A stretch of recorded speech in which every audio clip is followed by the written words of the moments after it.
Brought to you by NBC bearing, भारताची पहिली bearing उत्पादक। एक तर पहिली गोष्ट म्हणजे तुम्ही मराठी पत्रकारांनी पार्टी आणि भोजन याच्यामधला फरक समजून घ्यावा। भोजन करण्याला पार्टी म्हणत नाहीत, तेव्हा समाजामध्ये गैरसमज पसरवतील असे शब्द कृपया वापरा। मी भोजन करणार आहे आणि भोजन करणं हा माझा नैसर्गिक हक्क आहे। हे दुसरे 1988चं हे सर्क्युलर, त्याच्यात काय लिहिलं आहे? याच्यात स्पष्ट लिहिलेलं आहे, शासनाच्या 1987च्या सल्ल्यानुसार, आदेश नाही, सल्ल्यानुसार क्षेत्रातील सर्व कत्तलखाने बंद राहतील। कत्तलखाने बंद राहतील। विक्रीला कुठे बंदी घातली का? हे शासनाचं सर्क्युलर, शब्द छल करू नका। ह्याच्यात कुठे लिहिलंय विक्रीला बंदी आहे? आम्हाला दाखवा, आम्ही आमचं आंदोलन मागे घेतो। तुम्हाला हा वाद पेटवायचा आहे फक्त, बाकी काही करायचं नाही। हे शासनाचं हे सर्क्युलर, आणि त्यांनीही अधिकार कोणाला दिलेत? महानगरपालिकेला दिलेत की तुम्ही तुमचे निर्णय घ्या। हा शासन निर्णय नाही, शासनाच्या सल्ल्यानुसार ह्याच्यात लिहिलेलं आहे। प्राप्त झालेल्या अधिकारानुसार, म्हणजे महाराष्ट्र शासनाच्या नगरविकास खात्याच्या अधिसूचना 1984 UD 87 प्रशासक कल्याण महापालिका कल्याण शासन नगरपत्र देण्यात आलेल्या शासनाच्या सल्ल्यानुसार तुम्हाला काय करायचं ते करा, पण ह्याच्यात कुठेही लिहिलेलं नाही की विक्रीला बंदी आहे। हे जबरदस्ती करण्यात येते। हे घ्या पुरावा। फडणवीसांचं म्हणणं आहे की आता मला अजून कोणाच्या सल्ल्याबद्दल किंवा कोण काय बोललं याच्याबद्दल काही म्हणणं नाही। हे 1988चं पत्र आणि त्याच्यातले शब्द काय आहेत? सल्ल्यानुसार। तुम्हाला सल्ला दिला किंवा तुम्हाला करायचं तर करा। नगर विकास खात्याचं पत्र आहे।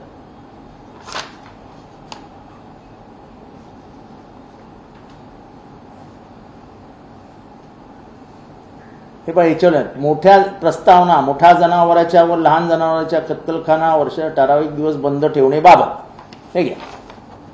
हा त्यांचाच कल्याण डोंबिवली महानगरपालिका कल्याण, दिनांक 19/12/88। खाटीक समाजाशी काय बोलणं झालं का त्यांची? माझं असं आहे की माझं महाराष्ट्रातल्या लोकांना विचारणं आहे, हे काय आहे? तुम्ही महाराष्ट्राला उत्तर द्या ना। तुम्ही कशाला नको ते करताय? उद्या मासे ससून टाकून आणतात, ते काय डोंबिवलीच्या तलावात पकडत नाहीत। आणि सुट्टीच्या दिवशी जर माझी इच्छा असेल काही खायची आणि मी जर विकत घेतलो कुठे जाऊन, तर तुम्ही मला काय नाकेबंदीमध्ये काय आतमध्ये नेऊन टाकणार आहात?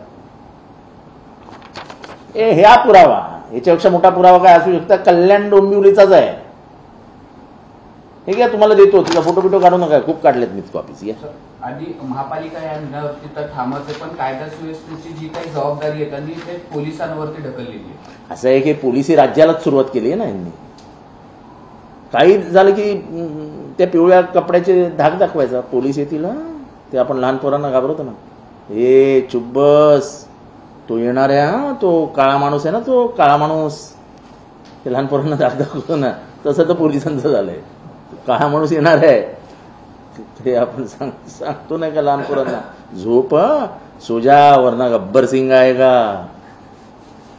खाटीक समाजाने नाराजी व्यक्त केली, कोणी नाराजी व्यक्त करते? डोंबिवलीचे नागरिक नाराजी व्यक्त करतात की कशासाठी? का कशासाठी? हे तुमचे शब्द तुमच्या तोंडात आहेत ना। तुम्ही त्यावेळच्या शासनावर टाका, शासनाने सल्ला केलेला की तुम्हाला काय करायचं ते करा। शासनाचा आदेश नाही। मला दाखवा शासनाचा आदेश आहे की कत्तलखाने बंद ठेवा म्हणून। मग शासनाचा आदेश असता तर फक्त कल्याण डोंबिवलीला कशाला दिला असता? त्याने उभ्या महाराष्ट्रात सांगितलं असतं। पण कागदपत्र आम्ही वाचतो, GR आम्ही वाचतो, त्याचे शब्दाने शब्द असे काढत असतो आम्ही। घ्या, महानगरपालिका फक्त कबूतरखाना, कत्तलखाना, त्याच्यानंतर आपल्याला काय दुसरी कामच उरलेली नाहीत। आपल्याला दुसरी काही कामच उरलेली नाहीत। विकास राहिला बाजूला, 10 लाख कोटीचं कर्ज झालंय, ते फेडता फेडता नाकी नऊ येणार आहे.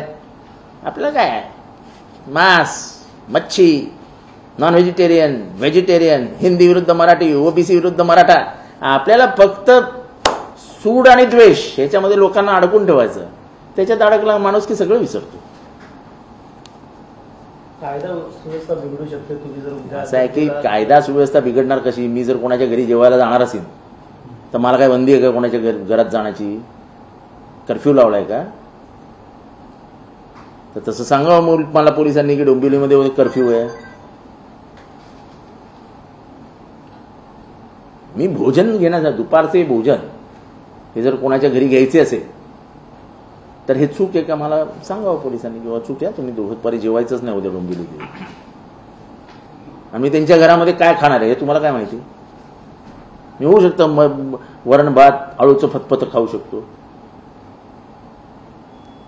सर पण असे आदेश काढून अभिव्यक्ती स्वातंत्र्यावरती कसलं अभिव्यक्ती स्वातंत्र्य वगैरे विसरा. हे गेले दिवस. अभिव्यक्ती स्वातंत्र्यावरती चर्चा करण्याचे दिवस संपले. हे तुम्हाला आज कळणार नाही मी जे बोलतोय ते लवकरच कळेल.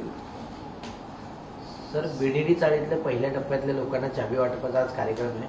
स्थानिक आमदार म्हणून आदित्य ठाकरेंना निमंत्रण आहे, मात्र भाषणाच्या यादीमध्ये त्यांचं नाव नाहीये. निमंत्रण दिलं नशीब समजायचं. भोंग्या संदर्भात किरीट सोमय्यांनी आयुक्तांची भेट घेतलेली आहे. कुठेतरी भावना भडकवण्याचं काम त्यांच्यावर करतात असं देखील त्यांचं म्हणणं आहे. ते माझ्याबद्दल काय बोलतात ह्याच्याशी मला काही 1% सुद्धा घेणं देणं नसतं. माझ्या भूमिकेवर ठाम असतो. तुमच्यामुळे गणपतीच्या येणाऱ्या गणपतीमध्ये लोकांना कोणालाही आनंद घेता येणार नाही. संगीत आणि आवाज हे ऊर्जेचं एक स्तोत्र असतं. तुम्ही मला विदाऊट ढोल ताशा रस्त्यावर नाचून दाखवा जरा. ढोल ताशा नाही आणि रस्त्यावर नाचून दाखवा आणि ढोल ताशाला डेसिबल लावा. एकही ढोल ताशा वाजत वाजणार नाही. तुम्हाला काहीच माहित नाही तुम्ही काय करतात. एक घर जलाने निकले थे पुरे गांव को आग लगी असं झालंय. आपला नवरात्र, आपला गणेशोत्सव, आपला दहीहंडी उत्सव हे अशाच राजकारणामध्ये फसले. ते दहीहंडीत सुद्धा असेच आपली लोक गेली होती. नाही एवढी हाईट नको, तेवढी हाईट नको, असं नको, तसं नको. कोर्टाने घातला बांबू.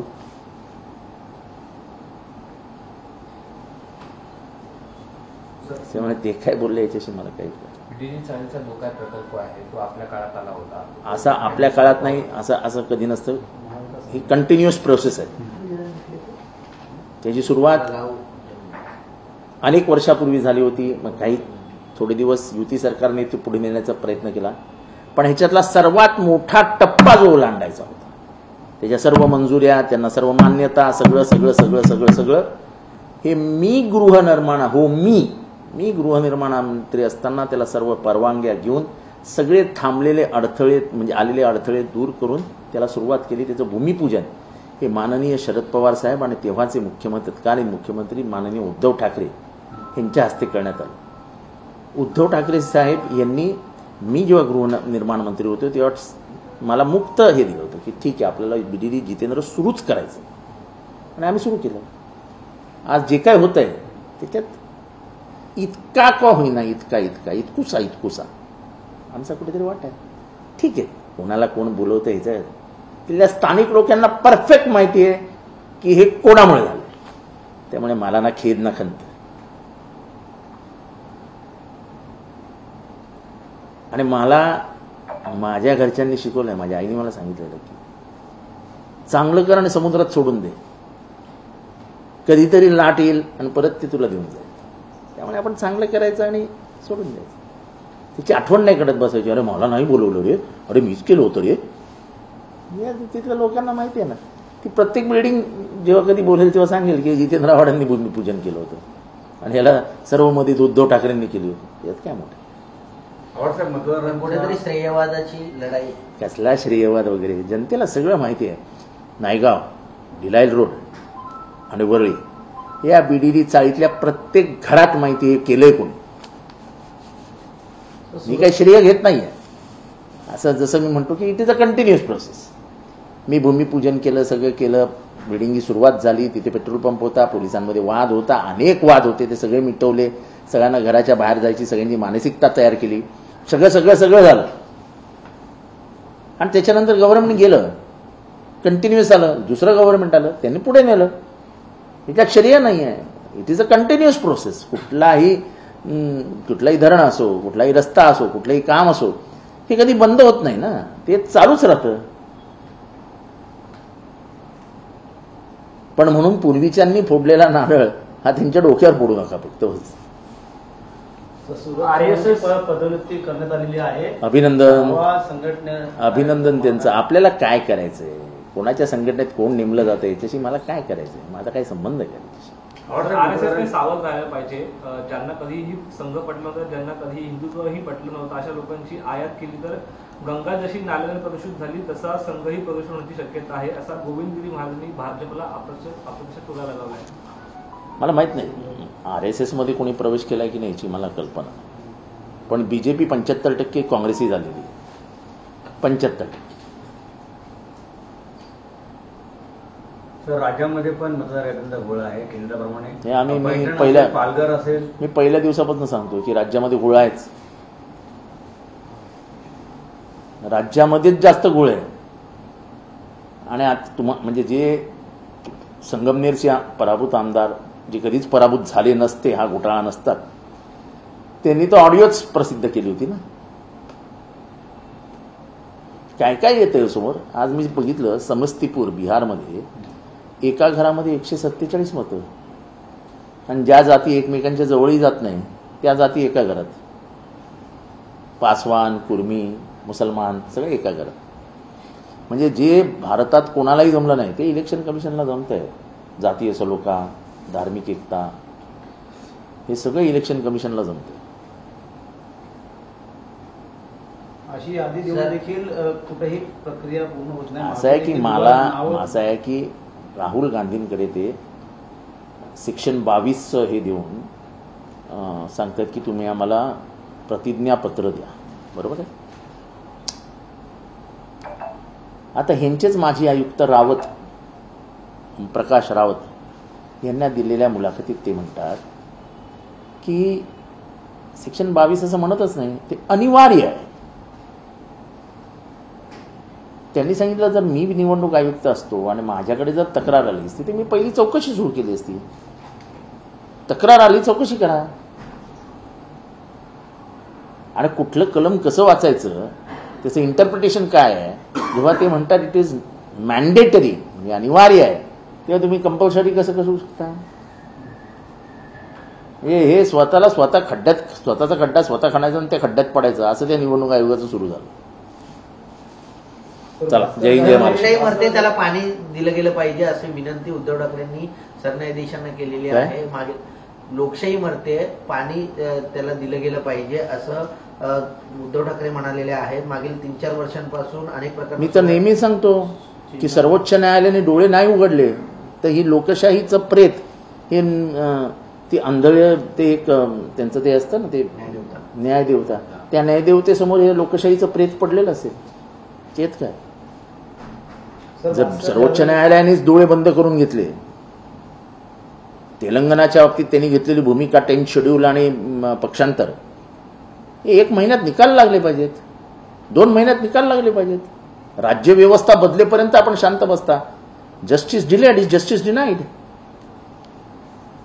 भास्कर जाधवने स्टेटस ठेवण्यात आले, पेशव्यांनी इंग्रज सरकारची हातमिळवणी करत शिवरायांचा आरमार पुरवल्याचा एक व्हिडिओ जाधवने स्टेटस ठेवलाय.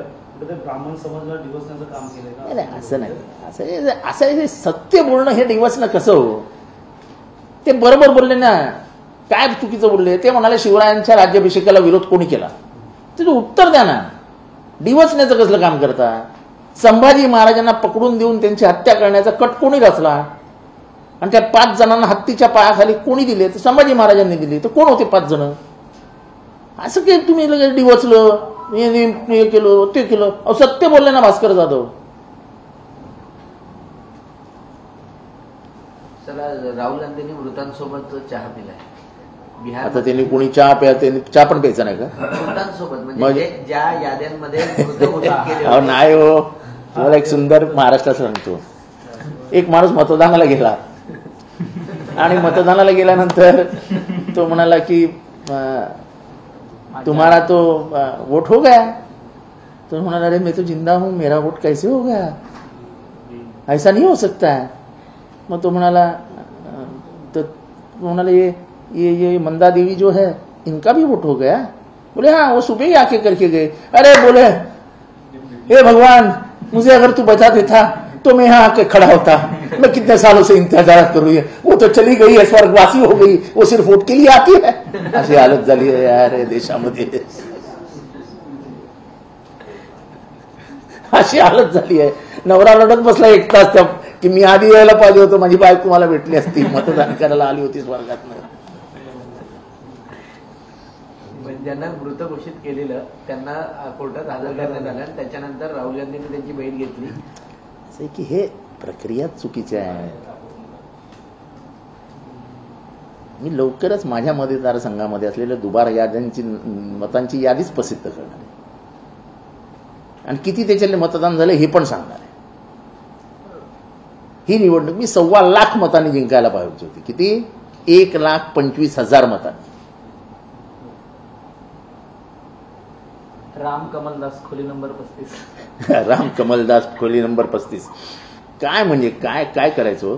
एका खोलीत 80 किती मत, 42 का काहीतरी. पण कॅल्क्युलेशन केलं तर आमच्या भगिनीला वर्षभरात 3दा पोरं झाली, म्हणजे 3दा ती डिलिव्हरी झाली तिची. आईला हे नैसर्गिक, म्हणजे हे नैसर्गिक आश्चर्य आहे, म्हणजे सायंटिफिक रेव्होल्युशन आहे. 3 महिन्यात पोरगच जन्माला येते. इलेक्शन कमिशन लय चमत्कार करायला लागलं. वर्ण लोकांना घेऊन येतं, काय काय करतं इलेक्शन कमिशन. तर 15 ऑगस्ट हे पालकमंत्रीचा तिढा अजून निघालेला रायगड असे. अरे जाऊ दे, आपल्याला काय करायचंय. महाराष्ट्रातलं पालकत्व हरवलं होतं, महाराष्ट्राचा पालक राहिलेला नाही कोणी, जो उत्सुक तोच पालक होतोय. भुजबळांना नाशिकचं झेंडावंदन करायचं होतं पण मात्र ते गोंदियामध्ये करतात. कुठे? नाशिकला झेंडावंदन करायचं होतं. माझं एक म्हणणं आहे साहेब, एक लक्षात घ्या, झेंडाच वंदन करायचं ना, स्वातंत्र्याचा आहे ना, तू एकाच जागी करायला पाहिजे असं कोणी लिहून ठेवलंय? करा ना, कुठेही मिळतं तिथे झेंडावंदन. नशीबवान तो तुम्हाला शासनाच्या वतीने झेंडावंदन करण्याचा अधिकार मिळतोय, हे काय कमी आहे? कसलं भांडण करता, मला इथे नाही मिळत नाही, मला तिथे नाही मिळत. नका जाऊ, असं नाही. झेंड्याचा सन्मान ठेवा. कोणाला मिळतोय तो मला काय, म्हणजे त्यात ते पालकमंत्री पदामध्ये आम्हाला पडायचंच नव्हतं. आम्हाला काय करायचं, त्यांचं शासन, त्यांचे मंत्री आणि त्यांचं पालकत्व, आमचं काय घेणं देणं त्याची. सुमित तटकरे निवडून भोगवले म्हणतात की आम्ही निवडून दिलं नाही, तर पडले असते त्याच्या पुढची प्रक्रिया दाखवावी लागेल त्यांना. उलटी गिनती त्यांची सुरू झाली. ठीक आहे, एकत्र येत युतीत. भोजन कुठं करणार आहे, काय प्लॅनिंग भोजनाचं? एवढी घाई कशाला तुम्हाला? मी कोणाच्या घरी जाणार आहे समजून घ्यायची. नहीं नहीं, 15 अगस्त है. देखो मैंने आपको ये सर्कुलर बताया है, ये सर्कुलर बताया है, ये कोई शासन का सर्कुलर है नहीं. ये कल्याण महानगर पालिका कल्याण ने सन 88 में निकाला हुआ सर्कुलर है. इसमें उन्होंने कहा है कि शासन ने सलाह दिया है, एडवाइस दिया है कि आप बड़े के और छोटे जानवरों के कत्ल खाने बंद रखो. इधर कहीं पे भी लिखा नहीं कि बिक्री मत करो, कहीं पे भी.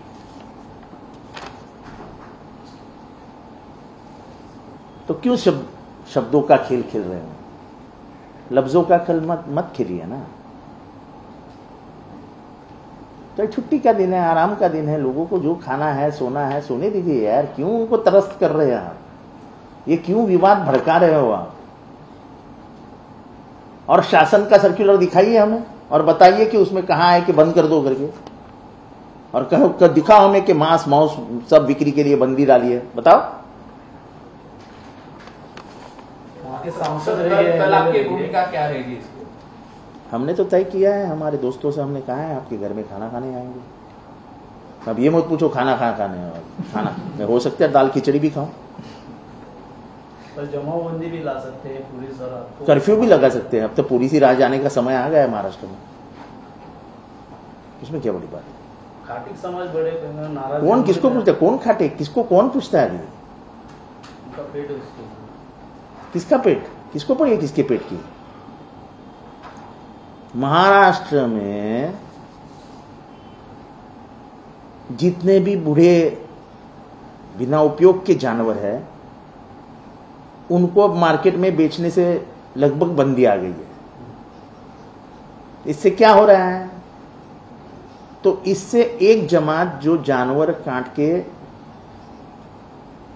उससे जो बिक्री करके जो भी पैसा मिलता था, जैसे उसका मांस, उसका चमड़ा, उसकी हड्डियां, ये सबसे एक जमात का आर्थिक उन्नति होती है, उनके घर में खाना आता है। दूसरी तरफ ये जिनके घर में है वो कोई जमात से नहीं है, वो काश्तकार है, जिनके घर में वो है, अब उनके घर में खाने के लिए पैसे नहीं है, तो वो कहां से वो बछड़ों को, वो बूढ़ी गाय भैंस को, बैल को कहां से खाना खिलाएंगे? तो वो क्या करते हैं? रास्ते पे छोड़ देते हैं, जंगल में छोड़ देते हैं। तो जंगल में जाएंगे तो विविध प्रकार के जो जानवर होते हैं वो जाके उसको काट लेते हैं। वो बेचारा कुछ कर भी नहीं सकता, उड़ भी नहीं पाता है। फिर बाद में वो सड़ के मर जाता है, सड़ के। आप देखिए कभी जो जानवर ऐसे रास्ते पे लेटा हुआ रहता है ना, उसके आंख में आंख डालिए, उसको आपको दिखेगा यहां से उसके आंसू बहते रहते हैं। वो आंसू काहे रहते हैं? तो उसको तो दर्द होता है ना, दर्द, वो भूल नहीं सकता है, उसका दर्द उसके आंसू बयान करते हैं। हम इंसान ये सब भूल गए। हम इंसानों को इंसान के आंख के आंसू नहीं दिखाई देते, तो जानवर के आंख के आंसू कहां दिखाई देंगे? क्योंकि हमने रोना ही छोड़ दिया है। किसी के ऊपर रोना, ये हम नामर्द है, साला रोता है, जिसको आंसू की भाषा समझती है, जिसके आंख के आंसू जिसको पहचानने में आते हैं, वो इंसान होता है। इंसानियत ही भूल गए। जिस प्रकार से देखा जाए संविधान खतरे में है कहा जा रहा है, उसी संविधान में जो अभिव्यक्ति स्वातंत्र, काहे का अभिव्यक्ति स्वातंत्र है और काहे के मूलभूत अधिकार? आप कौन से संविधान की बात कर रहे हो? कौन से संविधान की बात कर रहे हो? घर में घुस के मारेंगे आज और थोड़े साल जाने दो, घर में घुस के मारेंगे। तुम ये इतनी बात कर रहे हो ना, ये बात करना तुम भूल जाओगे। राहुल का कहना है कि किधर तो नपुंसक या नामर्द बनाने चाहते हैं क्या, किस विषय को लेकर? मैं ये बात कह रहा हूं ना कि नामर्द होते जा रहा है। एक ऐसा माहौल तैयार कर देंगे जिसमें लोग अपने आप झुंड से शामिल हो जाएंगे। ये झुंड की राजनीति हो रही है, झुंड की राजनीति, जो डॉक्टर बाबा साहब अम्बेडकर के ख्यालों में, सपनों में भी नहीं थे, वो राजनीति अब महाराष्ट्र में शुरू हुई। भाजपा का कहना है कि इधर तो वारकरी और संप्रदाय का अपमान है, नागपुर का अपमान है। इस मामले को लेकर कौन से मामले को? चिकन मटन, जो राउत ने कहा है कि इस तरह से नामर्द और नपुंसक तैयार करने वाले। अरे ऐसा है कि वारकरी नहीं खाते, कोई कहता है क्या? अरे बोले जो खाते हो उनके ऊपर क्यों आते हैं भाई? वो क्या वजह ढूंढ रहे हो क्या? तो वारकरियों को अर्बन नक्सल जब बोले तब आप क्यों नहीं गुस्सा हुए?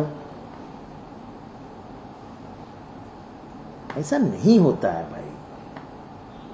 किसी के क्या खाना चाहिए, उसने कभी सोना चाहिए, कहां सोना चाहिए, कैसे सोना चाहिए, कैसे घर में रहना चाहिए, क्या पहनना चाहिए, ये सब कौन होते हो तुम बता। Brought to you by NBC bearing, भारताची पहिली बेअरिंग उत्पादक।